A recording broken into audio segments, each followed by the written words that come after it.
Sejak zaman dahulu, Kepulauan Nusantara jadi tempat persilangan kebudayaan dunia.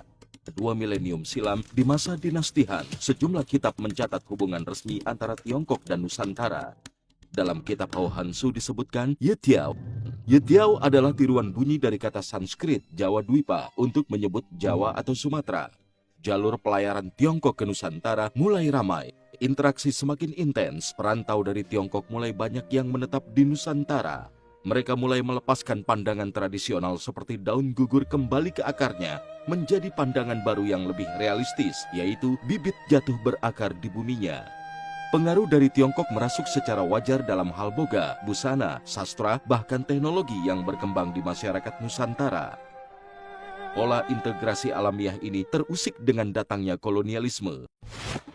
Rasialisme mendera warga Tionghoa setelah keluarnya Rehiring Rehlemen 1854. Belanda membagi masyarakat ke dalam 3 kelompok. Tionghoa masuk dalam kelas Vreemde Oosterlingen atau warga timur jauh.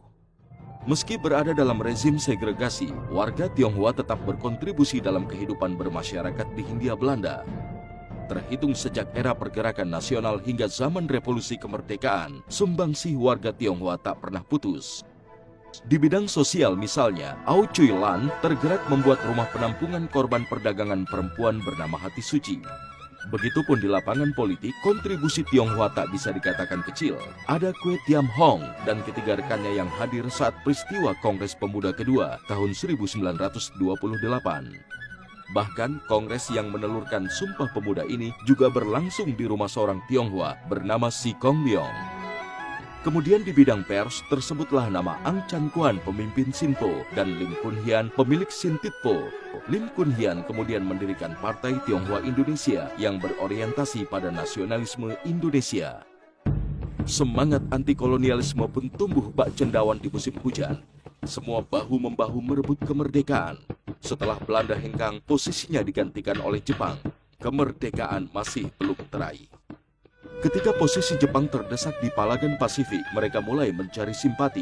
Dibentuklah Badan Persiapan Kemerdekaan seperti BPUPKI dan PPKI. Di dalamnya juga duduk beberapa wakil Tionghoa seperti Lim Kun Hian, Ui Tiang Cui, Ui Chong Hao, Tan Eng Hua, dan Yap Chuan Ping. Bukan hanya perjuangan di belakang meja, beberapa tokoh Tionghoa bahkan turut terjun dalam Palagan mempertahankan kemerdekaan. Mereka adalah John Lee, Tony Wen, Ang Tiao Pi. Ketiganya menyelundupkan senjata untuk tentara Republik. Ada pula Hoan Moi, perempuan Tionghoa yang tergabung dalam Laskar Wanita Indonesia dan mendapat anugerah Bintang Gerilya. Kemerdekaan Indonesia adalah buah dari perjuangan semua kelompok yang memiliki cita-cita hidup bersama sebagai bangsa Indonesia, tidak terkecuali warga Tionghoa. Dan sesuai dengan apa yang dicita-citakan Soekarno saat berpidato 1 Juni 1945, kita hendak mendirikan suatu negara, semua buat semua, bukan buat satu orang, bukan buat satu golongan, baik golongan bangsawan maupun golongan yang kaya, tetapi semua buat semua.